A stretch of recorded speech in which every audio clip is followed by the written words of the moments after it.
കലിപ്പൻ മാഷിന്റെ ആമ്പൽപ്പൂവ്. രചന അവതരണം നന്ദു കൃഷ്ണ. കയ്യിലിരിക്കുന്ന ഫോണിലേക്ക് പെണ്ണ് ഒന്നുകൂടി നോക്കി. വിറയ്ക്കുന്ന കൈവിരലോടെ പെണ്ണ് കോളിംഗ് ലിസ്റ്റിൽ നിന്നും യദുവെന്ന് സേവ് ചെയ്തിരിക്കുന്ന നമ്പറിൽ മെല്ലെ ഒന്ന് തൊട്ടു. അവന്റെ ഫോണിലേക്ക് റിങ് പോകുമെന്ന് നോക്കി ആ നിമിഷം അവളുടെ കണ്ണുകൾ ആനന്ദത്തോടെ പുഞ്ചിരിച്ചു. ഈ ഫോൺ കോൾ പ്രതീക്ഷിച്ചിരുന്ന പോലെ തൊട്ടടുത്ത നിമിഷം അപ്പുറത്ത് ഫോൺ കണക്റ്റായി. അവൾ പതിയെ ഫോൺ ചെവിയിലേക്ക് വെച്ചതും കേൾക്കുന്നത് ഒരു നിശ്വാസമാണ്. എന്തിനെന്ന് പോലും അറിയാതെ ഒരു തുള്ളി കണ്ണുനീർ അവളുടെ കവിളിലൂടെ ഒഴുകിയിറങ്ങി. അമലു.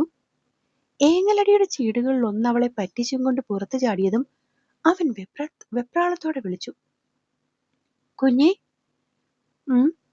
ആ വിളി കേൾക്കാതിരിക്കാൻ വയ്യാതെ അവൾ പിന്നെയും മൂളി. എന്തിനാ ഇത്രയും സങ്കടം? ഞാൻ വൈകുന്നേരം പറഞ്ഞ കാര്യം ആലോചിച്ചിട്ടാണോ? ഒരു പരിധിവരെ അതാണ് സത്യമെങ്കിലും അവൾ മൗനം പാലിച്ചു. കാരണം അവന്റെ സങ്കടവും തനിക്കറിയാവുന്നതാണ്. വെറുതെ അതിന്റെ ആക്കം കൂട്ടാൻ അവൾ ആ നിമിഷം ആഗ്രഹിച്ചില്ല. കുഞ്ഞേ. ഒന്നുമില്ല മാഷേ, വെറുതെ എന്തൊക്കെയോ ആലോചിച്ചപ്പോൾ സങ്കടം വന്നതാ. പറയുന്നതിനൊപ്പം തന്നെ അവൾ കണ്ണുകൾ തുടച്ചു മാറ്റി. അവൾ പറഞ്ഞ കള്ളം അതുപോലെ മനസ്സിലായതുകൊണ്ടാകും കൂടുതലൊന്നും ചോദിക്കാതെ അവനും മൂളി. മാഷെന്തിനാ വിളിക്കാൻ പറഞ്ഞേ? ഇത്തിരി നേരത്തെ മൗനത്തിന് അവസാനം സംസാരിച്ചു തുടങ്ങിയത് അവളാണ്. അത് പിന്നെ വൈകുന്നേരം സംസാരിച്ചുകൊണ്ടിരുന്നപ്പോൾ പറയാൻ വിട്ടുപോയി. മറ്റന്നാൾ റിസൾട്ട് വരുമ്പോൾ നമുക്ക് ഇവിടെ നോക്കാം കേട്ടോ. കാര്യത്തോടെ അവനത് പറയുന്ന കേട്ടപ്പോൾ കുറച്ചു മുന്നേ വിളിച്ച ഫോൺ കോളിന് അവസാനം മുഴുവൻ പറഞ്ഞ വാക്കുകളാണ് അവളുടെ മനസ്സിലേക്ക് ഓടിയെത്തിയത്. എക്സാമിന്റെ റിസൾട്ട് നോക്കാനായിട്ട് ഇനി വരുന്നത് കൊണ്ട് തന്നെ നിന്റെ അമ്മയ്ക്ക് പ്രത്യേകിച്ച് പ്രശ്നമൊന്നും വരാൻ വഴിയില്ലല്ലോ. അതുകൊണ്ട് കൂടുതൽ ടെൻഷൻ അടിക്കാതെ മറ്റന്നാൾ രാവിലെ ഇങ്ങ് എത്തണം കേട്ടോ. അന്ന് എന്തായാലും നീ ഗണേശനെ മണിയടിക്കാൻ പോവല്ലോ. അപ്പൊ ഞാനും അവിടെ ഉണ്ടാവും. അവിടുന്ന് നേരെ ഇങ്ങോട്ട് പോരാം. അന്നത്തെ ദിവസത്തെ പ്രാതൽ എനിക്കൊപ്പം. പിന്നെ റിസൾട്ട് അറിഞ്ഞതിന്റെ സന്തോഷത്തിലെ സദ്യയും ഇവിടെ തന്നെ കൂടാം. അമ്മ പറയുന്നുണ്ടായിരുന്നു, നിങ്ങളെല്ലാം ഒത്തുവന്നതിന്റെ സന്തോഷം ശരിക്കും ആസ്വദിക്കാൻ പറ്റിയില്ല. അതുകൊണ്ട് മറ്റന്നാൾ ഉച്ചയ്ക്ക് എന്തായാലും സദ്യയാകുമെന്ന്. അതുകൊണ്ട് എന്റെ കുട്ടി ആവശ്യമില്ലാത്ത വിഷമമൊക്കെ മാറ്റിവെച്ചിട്ട് മറ്റന്നാൾ ആവാൻ പ്രാർത്ഥിക്കുക. ദൈവം സഹായിച്ച് അന്നത്തെ ദിവസം മുഴുവൻ ഈ കിളിക്കുഞ്ഞ് എന്റെ ഒപ്പം ഉണ്ടാവും. എത്രയൊക്കെ അടക്കി നിർത്താൻ ശ്രമിച്ചിട്ടും ഉള്ളിലുള്ള സന്തോഷം അറിയാതെ അവന്റെ വാക്കുകൾ പുറത്തേക്ക് വന്നുപോയി. എന്നാൽ ആ സന്തോഷത്തോടെ അവൻ പറയുന്ന ഓരോ വാക്കുകളും ഹൃദയം പേറുന്ന വേദനയോടെയാണ് അവൾ കേട്ടത്. ഇത്രയും സന്തോഷത്തോടെ നിൽക്കുന്ന മനുഷ്യനോട് എങ്ങനെയാണ് താൻ ചെല്ലുകില്ലെന്ന് പറയുന്നത്? പുറത്തേക്ക് വരാൻ തുടങ്ങിയ വിതുമ്പലിനെ അവൾ വായ്പൊത്തി തടഞ്ഞു. അമലു കുഞ്ഞി, നീ പറയുന്നതൊക്കെ നീ കേൾക്കുന്നുണ്ടോ? ഇത്രയുള്ള സന്തോഷമുള്ള കാര്യം പറഞ്ഞിട്ടും ഇപ്പോഴും എന്റെ കുഞ്ഞ് കരയുകയാണോ? അത്രയും അരുമയോടെ പുഞ്ചിരിച്ചുകൊണ്ടവൻ കട്ടിലേക്ക് മലർന്നു കിടന്നു. അമലു. എന്താടാ, എന്താ എന്റെ കുഞ്ഞിന്റെ സങ്കടം? അവളുടെ ഉള്ളിൽ എന്തോ വലിയ വിഷമമുണ്ടെന്ന് മനസ്സിലാക്കിയവൻ കട്ടിൽ നിന്നും എഴുന്നേറ്റിരുന്നുകൊണ്ട് അത്രയും സ്നേഹത്തോടെ ചോദിച്ചു. ഞാൻ കാണില്ല. എവിടെയും പോകേണ്ടെന്ന് പറഞ്ഞു. സിദ്ധേട്ടൻ വന്ന് നോക്കും. റിസൾട്ട് ഞാൻ കൂടുതൽ എന്തെങ്കിലും പറഞ്ഞാൽ താൻ വാവിട്ട് കരയുമോന്ന് ഭയന്നവൾ പെട്ടെന്ന് ഫോൺ കട്ട് ചെയ്തു. അടുത്ത നിമിഷം തന്നെ ഫോൺ പിന്നെയും റിങ് ചെയ്തെങ്കിലും അവൾ അത് കട്ട് ചെയ്ത് കളഞ്ഞതല്ലാതെ എടുത്തില്ല. ഒപ്പം ഫോൺ സൈലന്റ് ആക്കുകയും ചെയ്തു. അതിനുശേഷം പിന്നെയും ഒരുപാട് തവണ ഫോൺ റിങ് ചെയ്തു. ഇത്തിരി കഴിഞ്ഞതും അശോകൻ മുറിയിലേക്ക് വരുമ്പോൾ കാണുന്നത് ഫോൺ സൈഡിലേക്ക് വെച്ച് മറ്റൊരു വശത്തേക്ക് കിടക്കുന്ന മകളെയാണ്. അയാളുടെ സാമീപ്യം അറിഞ്ഞവൾ ഉറക്കം നടിച്ചു. അടുത്തേക്ക് ചെന്ന് നെറുകയിലൂടെ വെറുതെ ഒന്ന് തലോടിയ ശേഷം അദ്ദേഹം പുറത്തേക്ക് ഇറങ്ങി. ആ നേരത്താണ് ഫോണ് പിന്നെയും റിങ് ചെയ്തത്. സൈലന്റ് ആയതുകൊണ്ട് ശബ്ദം കേട്ടില്ലെങ്കിലും ഫോണിലെ വെളിച്ചം കണ്ട് അശോകൻ അതിലേക്ക് നോക്കുമ്പോൾ കാണുന്നത് യദു എന്നുള്ള പേരാണ്. അയാൾ പെട്ടെന്ന് ഫോൺ അറ്റൻഡ് ചെയ്ത് ചെവിയിലേക്ക് വെച്ചു. ആകെ അവശയായി ചെറിയൊരു പനിക്കോളോടെയാണ് പിറ്റേന്ന് അവൾ എഴുന്നേറ്റത്. തലേന്ന് നാട് തണ്ടാൻ പോയിട്ടാണ് അവൾക്ക് പനിയായതെന്ന് പറഞ്ഞ് ആ ദിവസം മുഴുവനും മഞ്ജു അവൾക്കും അശോകനും മനസ്സമാധാനം കൊടുത്തില്ല. ഇതിനിടയിൽ അവൾക്ക് പനിയാണെന്നറിഞ്ഞ് സിദ്ധു 2-3 തവണ വിളിച്ചിരുന്നു. അപ്പോഴൊക്കെ തല വേദനിക്കുന്നു, തൊണ്ട വേദനിക്കുന്നു എന്നൊക്കെയുള്ള കാരണം പറഞ്ഞ് ആമ്പൽ അവന്റെ കോള് അറ്റൻഡ് ചെയ്തില്ല. അതിന്റെ ദേഷ്യം കൂടി മഞ്ജുവിന്റെ ഭാഗത്തു നിന്നുണ്ടായിട്ടും സങ്കടത്തോടെ കരഞ്ഞതല്ലാതെ ഒരു വാക്കുപോലും അവരെ തിരിച്ചു പറഞ്ഞതുമില്ല. പിന്നീട് വന്നവന്റെ ഫോൺ കോൾ എടുത്തതുമില്ല. അന്ന് രാത്രിയും അശോകൻ നേരത്തെ എത്തി. നിശബ്ദമായി കഞ്ഞി കുടിച്ച് മുറിയിലേക്ക് പോയ മകൾക്കരികിലേക്ക് അദ്ദേഹം വന്നിരുന്നു. പനി കുറവുണ്ടോ മോളെ? പനിയൊന്നുമില്ല അച്ഛാ, ചെറിയൊരു ജലദോഷം. അങ്ങനെയാണെങ്കിൽ നാളെ അപ്പം ക്ഷേത്രത്തിൽ പോകാൻ പറ്റില്ലല്ലേ?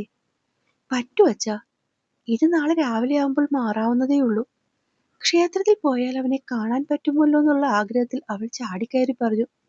പിറ്റേന്ന് രാവിലെ കുളിച്ച് ക്ഷേത്രത്തിൽ പോകുന്ന അച്ഛനെയും മകളെയും മഞ്ജു എരിപൊരിയില്ലാതെ എന്തൊക്കെയോ പറയുന്നുണ്ടായിരുന്നു. പക്ഷെ അതൊന്നും ശ്രദ്ധിക്കാതെ മകളെ പൊതിഞ്ഞു പിടിച്ചുകൊണ്ട് അദ്ദേഹം അവളുമായി ക്ഷേത്രത്തിലേക്ക് പോയി. അവിടെ ചെന്നതും അവളുടെ കണ്ണുകൾ തനിക്ക് ഏറ്റവും പ്രിയപ്പെട്ട ആളെ തേടി ചുറ്റുപാടും തിരിഞ്ഞെങ്കിലും നിരാശയായിരുന്നു ഫലം. കരഞ്ഞു കണ്ണീരോടെ ഭഗവാനോട് സങ്കടം പറഞ്ഞിറങ്ങിയപ്പോൾ മറ്റെവിടെയും നോക്കാതെ അച്ഛന്റെ കയ്യിൽ പിടിച്ച് നടന്നു ചെന്ന് നിന്നത് ആൽത്തറയിലേക്കാണ്. ദേ, സാറിന്റെ സ്റ്റുഡന്റിനെ ഞാൻ കൊണ്ടുവന്നിട്ടുണ്ട്. ഇനിയിപ്പോ റിസൾട്ടൊക്കെ അറിഞ്ഞ് സദ്യയും കഴിപ്പിച്ചിട്ട് വിട്ടാൽ മതി ട്ടോ. സന്തോഷത്തോടെയുള്ള അച്ഛന്റെ പറച്ചിൽ കേട്ട് അവൾ മിഴികൾ ഉയർത്തുമ്പോൾ കാണുന്നത് അവളെയും നോക്കി കൈയും കെട്ടി ആൽത്തറയിലേക്ക് ചാഞ്ഞു നിൽക്കുന്നവനെയാണ്. ദിവസങ്ങൾക്ക് ശേഷം അവനെ മുന്നിൽ കണ്ടതും പെണ്ണിന്റെ കണ്ണുകൾ വിടർന്നു. ഒപ്പം അതല്പം തുളുമ്പുകയും ചെയ്തു. ഇവളിങ്ങനെ തൊട്ടതിനും പിടിച്ചതുമൊക്കെ കരയുന്നതിന് നല്ല 2 വീക്ക് ഞാൻ കൊടുക്കട്ടെ അശോകേട്ടാ?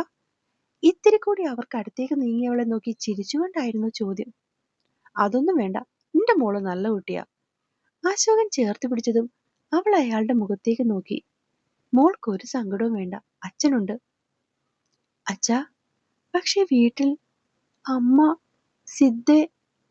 നിന്റെ കാര്യങ്ങൾ ഇപ്പോഴും നോക്കുന്നതും തീരുമാനിക്കുന്നതും ഈ അച്ഛനാണ്. തൽക്കാലം അച്ഛനാ അവകാശം വേറെ ആർക്കും കൊടുത്തിട്ടില്ല. ആർക്കും. പറയുമ്പോൾ വല്ലാത്ത ഒരു ഉറപ്പുണ്ടായിരുന്നു അദ്ദേഹത്തിന്റെ വാക്കുകളിൽ. പുറത്ത് വണ്ടി നിൽക്കുന്ന ശബ്ദം കേട്ടതും മഞ്ജു ദേഷ്യം പിടിച്ചുകൊണ്ടാണ് മുന്നിലേക്ക് വന്നത്. നിങ്ങള് അച്ഛനും മോളും ക്ഷേത്രത്തിൽ പോയതാണോ അതോ ക്ഷേത്രം മുഴുവനും തീരെഴുതി വാങ്ങാൻ പോയതാണോ? അവരുടെ ചോദ്യം കേട്ടെങ്കിലും മറുപടി പറയാതെ അയാൾ സ്വന്തം മുറിയിലേക്ക് പോയി. ഇത്തിരി നേരമെടുത്തില്ല, വേഗത്തിൽ അവർ മുറിയിലേക്ക് ചെന്നു. പെണ്ണെവിടെ? ഇന്ന് അവളുടെ റിസൾട്ട് വരികയല്ലേ? പിള്ളേരെല്ലാം മാഷിന്റെയും ടീച്ചറിന്റെയും വീട്ടിലുണ്ട്. അതുകൊണ്ട് ഞാൻ അവളെ അവിടെയാക്കി. അവരെ ഒന്ന് നോക്കുപോലും ചെയ്യാതെ അയാൾ മറുപടി നൽകി. ആരോട് ചോദിച്ചിട്ട്? ഒന്നാമത് ദേഷ്യം പിടിച്ചു നിന്നവൾ വല്ലാത്തൊരു ആക്രോശത്തോടെ അയാളുടെ മുന്നിലേക്ക് കയറി നിന്നു. ആരോട് ചോദിക്കണം ഞാൻ? അലമാരിൽ നിന്നും പ്രധാനപ്പെട്ട രേഖകളുടെ ഫയലിനൊപ്പം കരച്ചീട്ട് കൂടി എടുത്തു വെച്ചയാൾ അവരെ നോക്കി ചോദിച്ചു. എന്നോട് ചോദിക്കണം, കാരണം ഞാൻ അവളുടെ അമ്മയാണ്. ഓ, അപ്പൊ ഞാൻ ആരാണ്? അവളുടെ കാര്യങ്ങൾ നിനക്ക് തീരുമാനിക്കാൻ അധികാരമുണ്ടെങ്കിൽ എനിക്ക് പറ്റില്ലേ? അയാൾക്കും ദേഷ്യം വരുന്നുണ്ടായിരുന്നു. പറ്റില്ല, കാരണം നിങ്ങളുടെ തീരുമാനങ്ങളെല്ലാം തെറ്റാണ്. അയാളുടെ കയ്യിൽ പിടിച്ചു തിരിച്ച് തന്റെ നേരെയാക്കി അവർ ദേഷ്യത്തോടെ അലറി. മഞ്ജു, ആവശ്യമില്ലാതെ വഴക്കിന് നീ വരണ്ട. ജീവിതത്തിൽ ഞാനെടുത്ത ചില തീരുമാനങ്ങൾ തെറ്റിപ്പോയി എന്ന് കരുതി അതിന്റെ പേരിൽ ജീവിതകാലം മുഴുവനുമൊന്നും നിന്നെ ഇങ്ങനെ കുറ്റം പറയേണ്ട കാര്യമില്ല. പറയും, മരിക്കുന്നത് വരെ ഇത് തന്നെ ഞാൻ പറയും. അതെല്ലാം കേൾക്കാൻ അശോകേട്ടൻ ബാധ്യസ്ഥനുമാണ്. അവര് പല്ലു ഞെരിച്ചു. മഞ്ജു, കുറച്ചധികം നാളായിട്ട് അവൾ തന്നെ പറഞ്ഞു തളർത്തുന്നതിലേക്കാണ് വീണ്ടും അവരുടെ സംസാരം പോകുന്നതെന്ന് മനസ്സിലായതും അശോകൻ അവരെ തടയാനെന്ന പോലെ വിളിച്ചു. വെറുതെ ഒച്ചകൂട്ടി വിളിച്ചെന്നെ ഭയപ്പെടുത്താനൊന്നും അശോകേട്ടൻ വരുന്നുണ്ട. അങ്ങനെ പേടിച്ചു വിറച്ച് നിങ്ങളുടെ മുന്നിൽ നിന്നൊരു ഭാര്യയുണ്ട് പണ്ട്. പക്ഷെ ഇപ്പോ ഉണ്ടല്ലോ. ദേഷ്യം കൊണ്ട് അവരുടെ മുഖം ചുവന്നു. ലോകത്തെങ്ങുമില്ലാത്തൊരു സഹോദരൻ വന്നിരിക്കുന്നു. സ്വന്തമായിട്ടുണ്ടാക്കിയതും കുടുംബക്കാർ തന്നതുമെല്ലാം കൊണ്ട് പെങ്ങളെയും കുടുംബത്തെ ഊട്ടിച്ചങ്ങ് വലുതാക്കി. അതും സ്വന്തമായിട്ട് തനിക്ക് വളർന്നു വരുന്നത് 2 പെൺകുട്ടികളാണെന്ന് പോലും ആലോചിക്കാതെ. അശോകൻ കയ്യിലുണ്ടായിരുന്ന സമ്പാദ്യം കുറെ അധികം സ്വന്തം ജ്യേഷ്ഠന് കൊടുത്തതും വീതം പറഞ്ഞു കിട്ടിയ 50 സെന്റ് പെങ്ങൾക്ക് കൊടുത്തതുമാണ് മഞ്ജു പറഞ്ഞു വരുന്നത്. ഞാൻ എന്റെ കയ്യിലുള്ളതെല്ലാം അവർക്ക് കൊടുത്തെങ്കിലും നിങ്ങളുടെ ആരുടെയും കാര്യത്തിൽ ബുദ്ധിമുട്ടുണ്ടാക്കിയിട്ടില്ലല്ലോ. പറഞ്ഞുകൊണ്ട് അയാൾ തളർച്ചയോടെ കട്ടിലേക്കിരുന്നു. ഉണ്ടാക്കിയില്ലേ? നിങ്ങൾ ഞങ്ങൾക്ക് ബുദ്ധിമുട്ടുണ്ടാക്കിയില്ലേ? അവര് ചെറഞ്ഞങ്ങ് ചെന്നു. മഞ്ജു, മിണ്ടരുത് നിങ്ങൾ. ബുദ്ധിമുട്ടുണ്ടാക്കിയില്ല പോലും. അതുകൊണ്ടാകും കടയുടെയും ഈ പറമ്പിന്റെയൊക്കെ പ്രമാണം ഇപ്പോഴും ലോണായി ബാങ്കിലിരിക്കുന്നത്. എല്ലാ ലോണുകളും ഏകദേശം തീരാറായതല്ലായിരുന്നോ? അപ്പോഴല്ലേ നീ എന്നെ കൊണ്ട് വേറെ ലോൺ എടുപ്പിച്ചത്? അതെ, എടുപ്പിച്ചു. അല്ലാതെ നിങ്ങളുടെ കയ്യിൽ എന്തുണ്ടായിരുന്നു മകൾക്ക് കൊടുക്കാൻ? അതിപ്പോ ഞാനും അവന്റെ വീട്ടുകാരും കൂടി പാതി പാതി എടുത്തിരുന്നെങ്കിൽ ഇത്രയും വലിയ ബാധ്യത എനിക്ക് വരുമായിരുന്നോ മഞ്ജു? അവര് പറഞ്ഞതല്ലേ ഈ ഒരു വർഷം കഴിയുമ്പോൾ നോക്കാമെന്ന്. പക്ഷെ നിനക്കും മോൾക്കുമായിരുന്നില്ലേ ധൃതി ഇപ്പൊ തന്നെ പോകണമെന്നുള്ളത്? ആമ്പലിന്റെ ചേച്ചിക്ക് കാനഡയിൽ സെറ്റിലാകാൻ നല്ലൊരു എമൗണ്ടിന്റെ ആവശ്യമുണ്ടായിരുന്നു. ആ സമയത്ത് ഉണ്ണിയുടെ കയ്യിലോ അവരുടെ വീട്ടുകാരുടെ കയ്യിലോ അത്രയും വലിയ പൈസ അറേഞ്ച് ചെയ്യാൻ പറ്റില്ല എന്നറിഞ്ഞതും മഞ്ജു ഇവിടെ ഒറ്റക്കാലിൽ നിന്ന് പ്രശ്നമുണ്ടാക്കി. ഒപ്പം നിൽക്കാൻ മകളും കൂടി ചേർന്നതോടെ അയാൾ നിസ്സഹായനായി. അങ്ങനെയാണ് ബാധ്യത തീരാനായി അല്പം മാത്രം ബാക്കിയുണ്ടായിരുന്ന ലോണ് പിന്നെയും പുതുക്കി വെച്ചതും അതിൽ തന്നെ വലിയൊരു തുക മകൾക്കായി അദ്ദേഹം കൊടുത്തതും. അങ്ങനെ കൊടുത്തതുകൊണ്ട് ഇപ്പൊ എന്തോ പറ്റി? മോളും കൊച്ചുമോളും ഇവിടെ ഇപ്പോൾ സുഖമായി അവന്റെ കൂടെ കഴിയുന്നില്ലേ? അല്ലെങ്കിൽ ഇവിടെ അവന്റെ വീട്ടുകാരുടെ കുത്തുവാക്കും പഴിയും കേട്ട് അവന്റെ കുഞ്ഞിന്റെ ജീവിതം തീർന്നേനെ. ഹും, ഈ പാടൊന്നും വരത്തില്ലായിരുന്നല്ലോ. ആ 50 സെന്റ് ആർക്കും ഇഷ്ടദാനം കൊടുത്തില്ലായിരുന്നെങ്കിൽ, അതങ്ങോട്ട് ബാങ്കിൽ ലോൺ വെച്ചിരുന്നെങ്കിൽ ഇതിലും വലിയ തുക കിട്ടുകയും ചെയ്തേനെ. അങ്ങനെയായിരുന്നെങ്കിൽ അത് വെച്ച് ഇളയതിനെ പഠിപ്പിക്കുകയും ചെയ്യാമായിരുന്നു. വീടും കടയും സ്വന്തം കയ്യിലിരുന്നേനെ. ആലോചിച്ചും കണ്ടും കുടുംബം നോക്കാന്ന് പറഞ്ഞിട്ട് ഇപ്പൊ പറയുന്നു ലോണായി പോലും. അതുകൊണ്ട് ദൈവത്തെ ഓർത്ത് എന്റെ ഇളയ മോളുടെ കാര്യങ്ങളൊക്കെ അശോകേട്ടൻ നോക്കരുത്. അത് നോക്കിയും കണ്ടും ഞാൻ ചെയ്തോളാം. അല്ലാതെ വെറുതെ ആ പെണ്ണിന് ആവശ്യമില്ലാത്ത സ്വപ്നമൊക്കെ കൊടുത്തിട്ട് അവരയാളെ കലിപ്പിച്ചു നോക്കി. എന്തായാലും ഇപ്പോൾ അശോകേട്ടന്റെ കയ്യിൽ ഒരു ഓട്ടക്കാരണ പോലുമില്ലെന്നുള്ള കാര്യം എനിക്കും അറിയാം, നിങ്ങൾക്കും അറിയാം. അതുകൊണ്ട് അവളെ ഡോക്ടറാക്കാം കളക്ടറാക്കാം എന്നൊക്കെ ചുമ്മാ വായിൽ കയറി പറയാതെ നമ്മുടെ കൊക്കിൽ ഒതുങ്ങുന്ന എന്തെങ്കിലും പഠിപ്പിക്കാൻ നോക്ക്. ഡോക്ടർ, അത് ഇന്നത്തെ കാലത്ത്. അവർക്ക് ദേഷ്യം അടങ്ങുന്നുണ്ടായിരുന്നില്ല. പറ്റിപ്പോയ തെറ്റിനെ ആലോചിച്ച് ശരിക്കും അശോകനപ്പോൾ മനസ്താപവും തോന്നുന്നുണ്ടായിരുന്നു. ഒരിക്കൽ പറഞ്ഞ വാക്കിന്റെ പേരിൽ കയ്യിലിരുന്ന വസ്തു പെങ്ങൾക്ക് കൊടുക്കേണ്ടിയിരുന്നില്ല എന്ന് ഇതിനു മുന്നേയും പലപ്പോഴുമുള്ള സ്മിതയുടെ പെരുമാറ്റം കണ്ട് അദ്ദേഹത്തിന് തോന്നിയിട്ടുള്ളതാണ്. പക്ഷേ ഒക്കെ സംഭവിച്ചുപോയി. അയാൾ അവർക്ക് മുന്നിൽ ഒരിക്കൽ കൂടി നിർനിമേഷനായി. പിന്നെയും അവരെന്തൊക്കെയോ പറഞ്ഞിട്ടാണ് പുറത്തേക്ക് ഇറങ്ങിപ്പോയത്.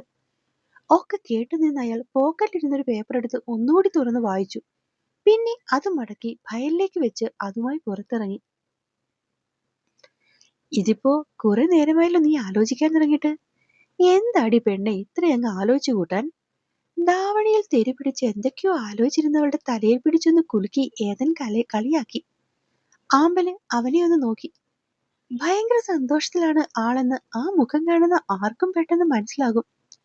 കാറിൽ കയറിയപ്പോൾ മുതൽ ഈ ജാതി കളിയാക്കലും കുറുമ്പും ഒക്കെ തുടങ്ങിയതാണ്. പറയടി കുഞ്ഞേ, എന്താ എന്റെ കൊച്ചിന്റെ മനസ്സിൽ? ചോദിക്കുന്നതിനൊപ്പം തന്നെ അവളുടെ വലത് കൈ പിടിച്ചവൻ സ്റ്റിയറിംഗിന് മുകളിലേക്ക് വെച്ച് അതിന് മുകളിൽ അവൻ പിടിമുറുക്കി. അപ്പോ എന്നെ കേൾക്കുകയും വായിക്കുകയും ചെയ്യുന്ന എന്റെ കൂട്ടുകാർക്ക് കഥ ഇഷ്ടമാകുന്നുണ്ടെങ്കിൽ സബ്സ്ക്രൈബ് ചെയ്ത് സപ്പോർട്ട് ചെയ്യാൻ മറക്കല്ലേ. ഒപ്പം എന്റെ പുതിയ ചാനലായ short stories of Nandu Achu Krishna കൂടി ഒന്ന് സബ്സ്ക്രൈബ് ചെയ്ത് സപ്പോർട്ട് ചെയ്യണേ. നന്ദി.